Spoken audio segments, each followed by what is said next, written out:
কোনো এক শুভাকাঙ্ক্ষী আজকে আমাকে করেছেন, খোলামেলা কিছু ল্যাঙ্গুয়েজ দিয়ে বলেছেন, ম্যাডাম আমার লিঙ্গ দাঁড়ানোর পর কিছু সময় পরে পানি আঠার মতো পড়ে, এর কিছুক্ষণ পরে লিঙ্গ নরম হয়ে আসে, কি করতে পারি?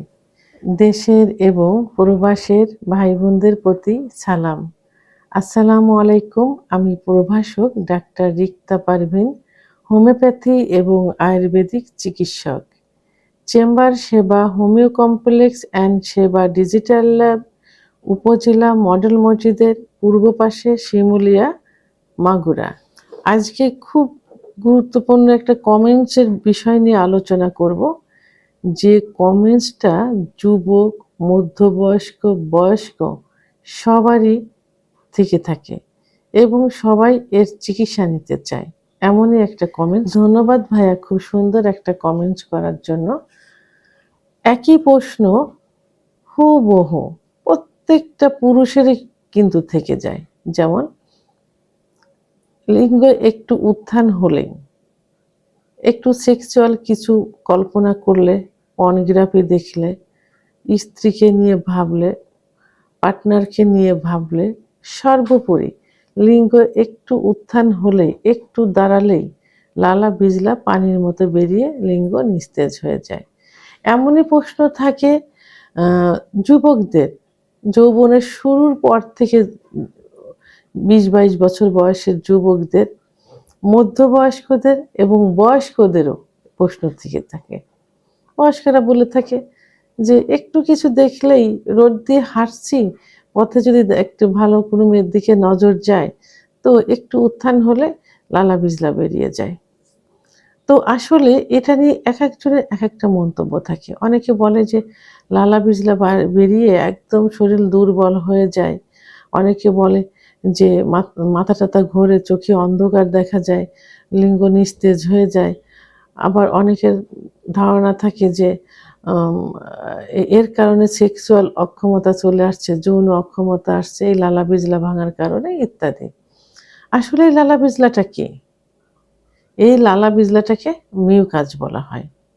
মিউকাস, অর্থাৎ এই মিউকাসটা কিন্তু একেবারে খারাপ কিছু না। উত্থান হওয়ার আসলে নিয়মটা কি?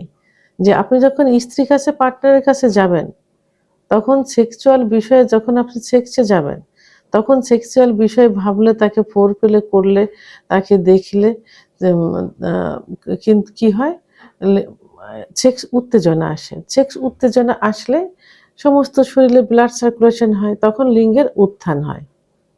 লিঙ্গ সহবাসের জন্য প্রস্তুতি নেয়, তখন লিঙ্গের মাথা দিয়ে এক ধরনের লালা বিজলা আসে, মিউকাস বলে এটাকে। এই মিউকাসের কাজ হলো সহবাসকে সহজ করে দেওয়া, অর্থাৎ জায়গাটাকে পিচ্ছিল্য করে দেওয়া, যাতে সহবাসে স্বামী স্ত্রী উভয় কি হয়, সুখ অনুভব করে, কোনো রকম কষ্ট না হয়। অনেকে বলে যে সহবাস করার সময় যোনিপথ একদম টাইট হয়ে থাকে, যে কারণে লিঙ্গ ছুলে যায় অনেক সময়।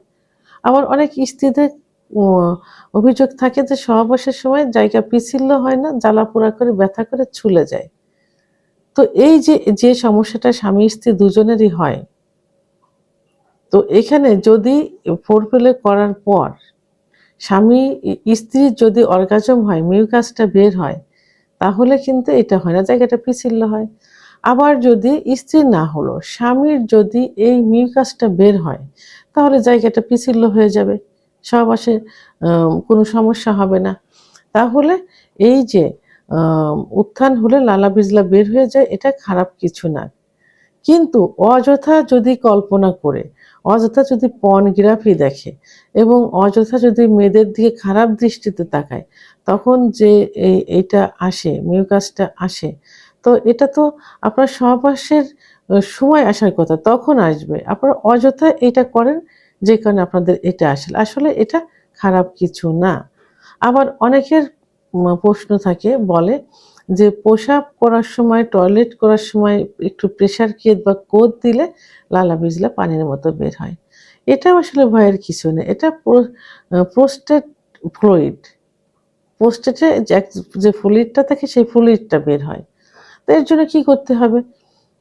পানি খেতে হবে পর্যাপ্ত পরিমাণে, প্রস্রাবটা ক্লিয়ার করতে হবে, শাকসবজি খেতে হবে যাতে টয়লেট ক্লিয়ার হয়, ইসবগুলির ভুসি খাইতে হবে, নরম খাবার খেতে হবে ইত্যাদি। খাইলে টয়লেট কোষ্ঠকাঠিন্য হবে না, স্বাভাবিকভাবে কিন্তু টয়লেট হয়ে যাবে। তখন আর এই লালা বিজলাটা কিন্তু বের হবে না।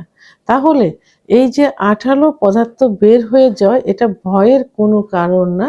এটা সহবাসকে সুখের করার জন্য এক ধরনের মিউকাস বের হয়ে যায়, যেটা জায়গাকে পিচ্ছিল করে। কিন্তু তারপরেও যদি অতিরিক্ত হয়, মানে খুব বেশি হয়ে থাকে, অযথা অসময়ে কেন আপনারা এগুলো ভাববেন?